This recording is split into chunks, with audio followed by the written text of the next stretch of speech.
श्रीमद् भागवत गीता के द्वितीय अध्याय को आज हम लोग प्रारंभ करने जा रहे हैं। प्रथम अध्याय का वीडियो मैंने बना के डाला है, उसको आप जाके देख सकते हैं।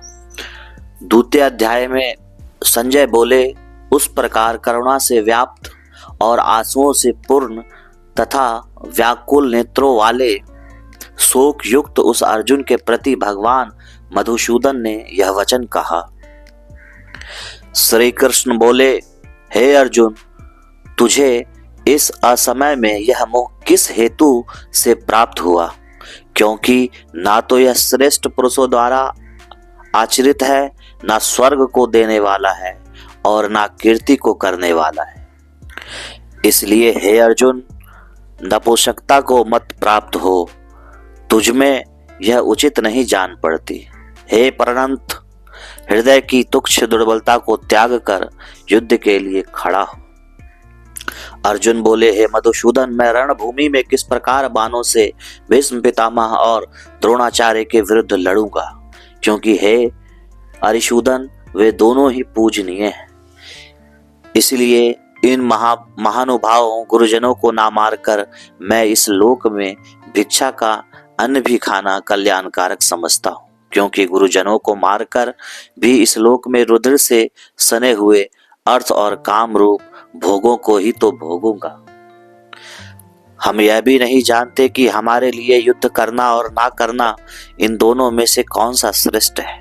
अथवा यह भी नहीं जानते कि उन्हें हम जीतेंगे या हमको वे जीतेंगे।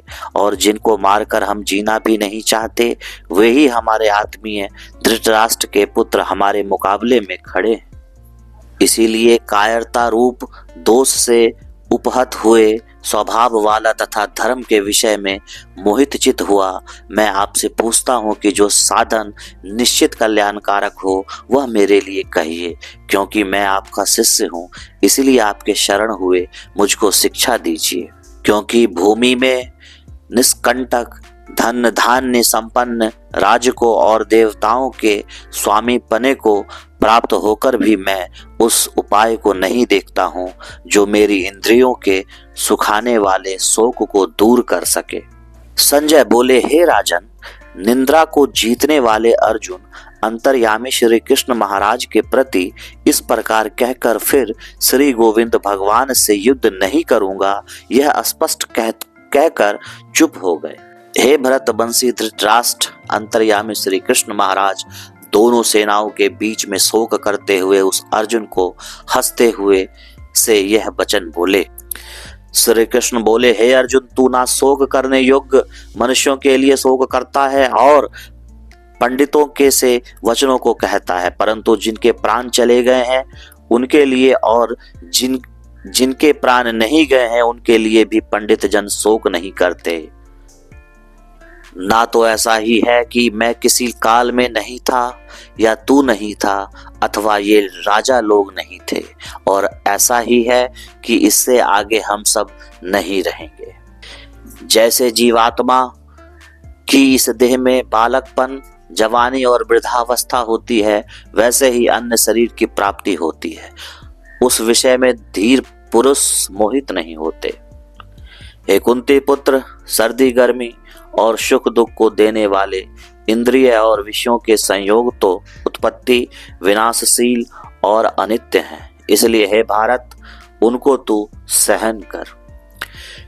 क्योंकि हे पुरुषेष्ठ, दुख सुख को समान समझने वाले जिस धीर पुरुष को ये इंद्रिय और विषयों के संयोग व्याकुल नहीं करते, वह मोक्ष के योग्य होता है। असत्य वस्तु की तो सत्ता नहीं है और सत्य का अभाव नहीं है। इस प्रकार इन दोनों का ही तत्व ज्ञानी पुरुषों द्वारा देखा गया। नाश रहित तो तू उसको जान, जिससे यह संपूर्ण जगत दृश्य वर्ग व्याप्त है। इस अविनाशी का विनाश करने में कोई भी सामर्थ्य नहीं है। इस नाश रहित अप्रमेय नित्य स्वरूप जीवात्मा के ये सब शरीर नाशवान कहे गए हैं। इसलिए हे भरतवंशी अर्जुन, तू युद्ध कर। जो इस आत्मा को मारने वाला समझता है तथा जो इसको मरा मानता है, वे दोनों ही नहीं जानते क्योंकि यह आत्मा वास्तव में ना तो किसी को मारता है और ना किसी के द्वारा मारा जाता है। यह आत्मा किसी काल में भी ना तो जन्मता है और ना मरता ही है, तथा यह उत्पन्न होकर फिर होने वाला ही है, क्योंकि यह अजन्मा, नित्य, सनातन और पुरातन है। शरीर के मारे जाने पर भी यह नहीं मारा जाता। हे प्रथापुत्र अर्जुन, जो पुरुष इस आत्मा को नाश रहित, नित्य, अजन्मा और अवय जानता है, वह पुरुष कैसे किसी को मरवाता है और कैसे किसको मारता है। जैसे मनुष्य पुराने वस्त्रों को त्याग कर दूसरे नए वस्त्रों को ग्रहण करता है, वैसे ही जीवात्मा पुराने शरीर को त्याग कर दूसरे नए शरीर को प्राप्त होता है। इस आत्मा को शस्त्र नहीं काट सकते, इसको आग नहीं जला सकती, इसको जल नहीं गला सकता और वायु नहीं सुखा सकता, क्योंकि यह आत्मा अछेद्य है, यह आत्मा आधाय है, अक्लेद्ध है और निसंदेह अशोष्य है, तथा यह आत्मा नित्य, सर्वव्यापी, अचल, स्थिर रहने वाला और सनातन है। यह आत्मा अव्यक्त है, यह आत्मा अचैतन्य है, यह आत्मा विकार रहित कहा जाता है।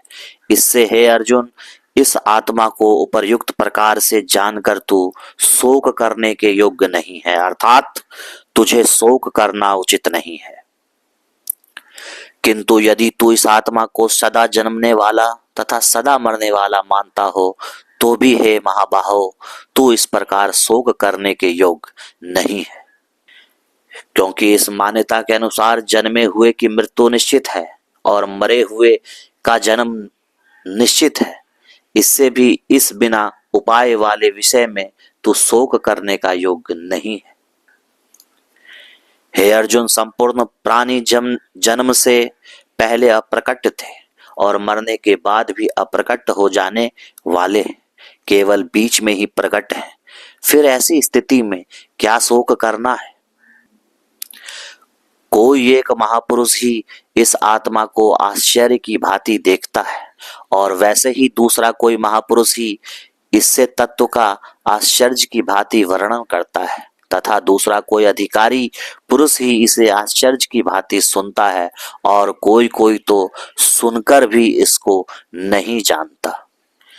हे अर्जुन, यह आत्मा सबके शरीर में सदा ही अवध्य है। इस कारण संपूर्ण प्राणियों के लिए तू शोक करने योग्य नहीं है, तथा अपने धर्म को देखकर भी तू भय करने योग्य नहीं है, यानी तुझे भय नहीं करना चाहिए, क्योंकि क्षत्रिय के लिए धर्म युक्त युद्ध से बढ़कर दूसरा कोई कल्याणकारी कर्तव्य नहीं है। हे पार्थ, अपने आप प्राप्त हुए और खुले हुए स्वर्ग के द्वार रूप इस प्रकार के युद्ध को भाग्यवान क्षत्रिय लोग ही पाते हैं। किंतु यदि तू इस धर्म युक्त युद्ध को नहीं करेगा तो स्वधर्म और कीर्ति को खोकर पाप को प्राप्त होगा, तथा लोग तेरी बहुत काल तक रहने वाली अपकीर्ति का भी कथन करेंगे, और माननीय पुरुष के लिए अपकीर्ति मरण से भी बढ़कर है। और जिसकी दृष्टि में तू पहले बहुत सम्मानित होकर अब लघुता को प्राप्त होगा, वे महारथी लोग तुझे भय के कारण युद्ध से हटा हुआ मानेंगे। तेरे वैरी लोग तेरे सामर्थ्य की निंदा करते हुए तुझे बहुत से ना कहने योग्य वचन भी कहेंगे। उससे अधिक दुख और क्या होगा? या तो तू युद्ध में मारा जाकर स्वर्ग को प्राप्त होगा अथवा संग्राम में जीतकर पृथ्वी का राज्य भोगेगा। इस कारण हे अर्जुन, तू युद्ध के लिए निश्चय करके खड़ा हो जा। जय पराजय, लाभ हानि और सुख दुख को समान समझकर उसके बाद युद्ध के लिए तैयार हो जा। इस प्रकार युद्ध करने से तू पाप को नहीं प्राप्त होगा। हे पार्थ, यह बुद्धि तेरे लिए ज्ञान योग के विषय में कही गई है और अब तू इसको कर्म योग के विषय में सुन। जिस बुद्धि से युक्त हुआ तू कर्मों के बंधन को भली भांति त्याग देने यानी सर्वथा नष्ट कर डालेगा। इस कर्म योग में अर्थात बीज का नाश नहीं है और उल्टा फल रूप दोष भी नहीं है, बल्कि इस कर्म योग रूप धर्म का थोड़ा सा भी साधन जन्म मृत्यु रूप महान भय से रक्षा कर लेता है। हे अर्जुन, इस कर्म योग में निश्चित यात्मिका बुद्धि एक ही होती है, किंतु अस्थिर विचार वाले विवेकहीन सकाम मनुष्यों की बुद्धियां निश्चय ही बहुत भेदों वाली और अनंत होती है। हे अर्जुन, जो भोगों में तन्मय हो रहे हैं, जो कर्म फल के प्रशंसक वेद वाक्यों में प्रीति रखते हैं, जिनकी बुद्धि में स्वर्ग ही परम प्राप्य वस्तु है और जो स्वर्ग से बढ़कर दूसरी कोई वस्तु नहीं समझते नहीं है, ऐसा कहने वाले हैं, वे अविवेकी जन इस प्रकार की जिस पुष्पित यानी दिखाओ शोभा युक्त वाणी को कहा करते हैं, जो कि जन्म रूप कर्म फल देने वाली एवं भोग तथा ऐश्वर्य की प्राप्ति के लिए नाना प्रकार की बहुत सी क्रियाओं का वर्णन करने वाली है। उस वाणी द्वारा जिसका चित्त हर लिया गया है, जो भोग और ऐश्वर्य में अत्यंत आसक्त हैं, उन पुरुषों की परमात्मा में निश्चित यात्मिका बुद्धि नहीं होती है। हे अर्जुन, वेद उपर्युक्त प्रकार से तीनों गुणों के कार्य रूप समस्त भोगों एवं उनके साधनों का प्रतिपादन करने वाले हैं, इसलिए तू उन भोगों एवं उनके साधनों में आसक्तिहीन, हर्ष शोकादि द्वंद्वों से रहित नित्य वस्तु परमात्मा में स्थित योग क्षेम को न करने वाला और स्वाधीन अंतःकरण वाला हो।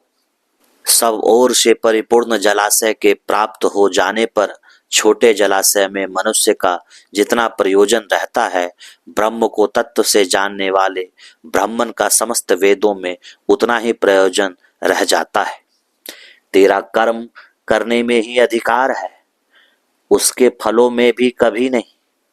इसलिए तू कर्मों के फल का हेतु मत हो तथा तेरी कर्म ना करने में भी आसक्ति ना हो।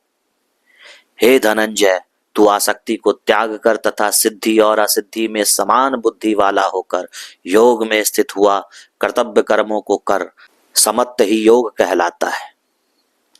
इस समत्त रूप बुद्धि योग से सकाम कर्म अत्यंत ही निम्न श्रेणी का है। इसलिए हे धनंजय, तू समबुद्धि में ही रक्षा का उपाय ढूंढ, अर्थात बुद्धि योग का ही आश्रय ग्रहण कर, क्योंकि फल के हेतु बनने वाला अत्यंत दीन है।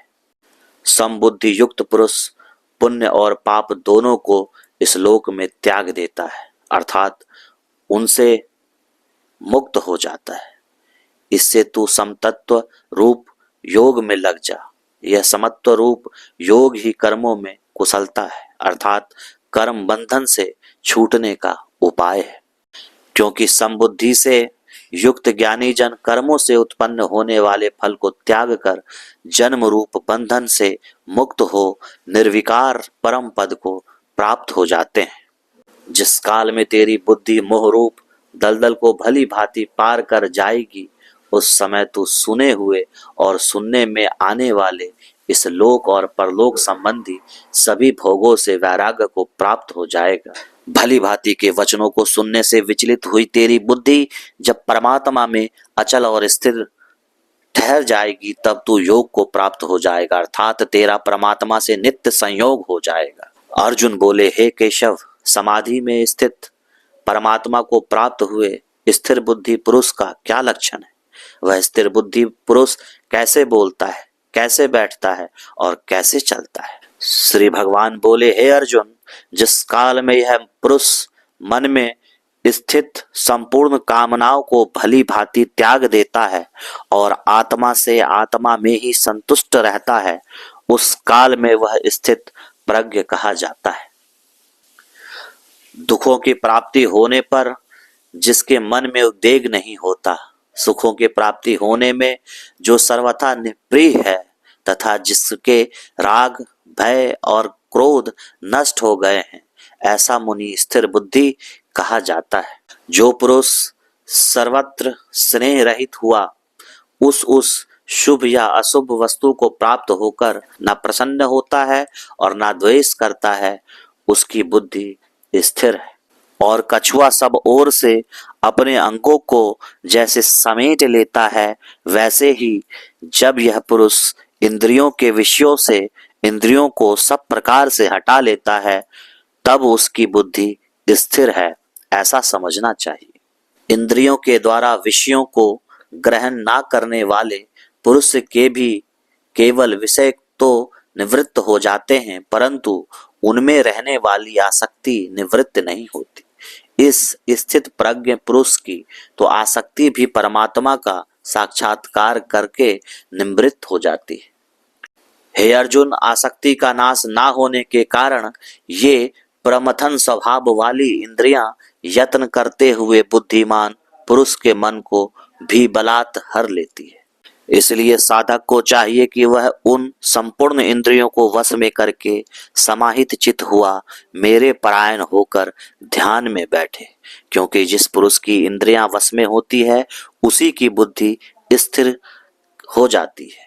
विषयों का चिंतन करने वाले पुरुष की उन विषयों में आसक्ति हो जाती है, आसक्ति से उन विषयों की कामना उत्पन्न होती है और कामना में विघ्न पड़ने से क्रोध उत्पन्न होता है। क्रोध से अत्यंत मूढ़ भाव उत्पन्न हो जाता है और मूढ़ भाव से स्मृति में भ्रम हो जाता है। स्मृति में भ्रम हो जाने से बुद्धि अर्थात ज्ञान शक्ति का नाश हो जाता है और बुद्धि का नाश हो जाने से यह पुरुष अपनी स्थिति से गिर जाता है। परंतु अपने अधीन किए हुए अंतःकरण वाला साधक अपने वश में की हुई राग द्वेष से रहित इंद्रियों द्वारा विषयों में विचरण करता हुआ अंतःकरण की प्रसन्नता को प्राप्त होता है। अंतःकरण की प्रसन्नता होने पर इसके संपूर्ण दुखों का अभाव हो जाता है और उस प्रसन्न चित्त वाले कर्म योगी की बुद्धि शीघ्र ही सब ओर से हटकर एक परमात्मा में ही भली भांति स्थिर हो जाती है। न जीते हुए मन और इंद्रियों वाले पुरुष में निश्चय आत्मिका बुद्धि नहीं होती और उस अयुक्त मनुष्य के अंतःकरण में भावना भी नहीं होती तथा भावनाहीन मनुष्य को शांति नहीं मिलती और शांति रहित मनुष्य को सुख कैसे मिल सकता है। क्योंकि जैसे जल में चलने वाली नाव को वायु हर लेती है, वैसे ही विषय में विचरित हुई इंद्रियों में से मन जिस इंद्रिय के साथ रहता है वह एक ही इंद्रिय इस अयुक्त पुरुष की बुद्धि को हर लेती है। इसलिए हे महाबाहो, जिस पुरुष की इंद्रियों के विषयों से सब प्रकार निग्रह की हुई है उसी की बुद्धि स्थिर है।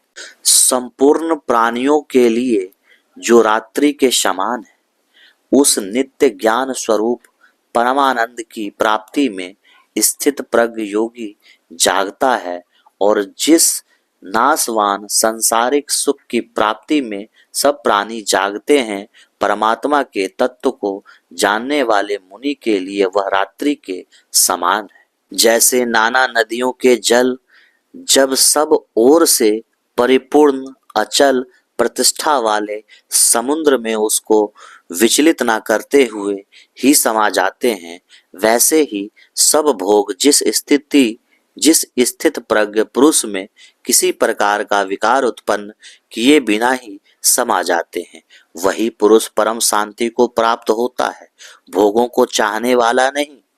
जो पुरुष संपूर्ण कामनाओं को त्याग कर ममता रहित, अहंकार रहित और स्पृहा रहित हुआ विचरता है, वह शांति को प्राप्त होता है, अर्थात वह शांति को प्राप्त है।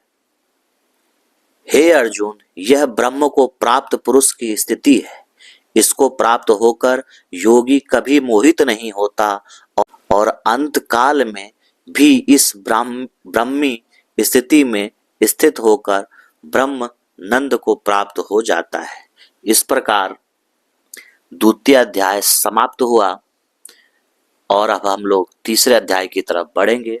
तो बहुत बहुत धन्यवाद आप सभी का सुनने के लिए। आपको अगर ये वीडियो अच्छा लगा है तो आप लाइक करें, सब्सक्राइब करें और हमारे चैनल को शेयर भी करें। बहुत बहुत धन्यवाद।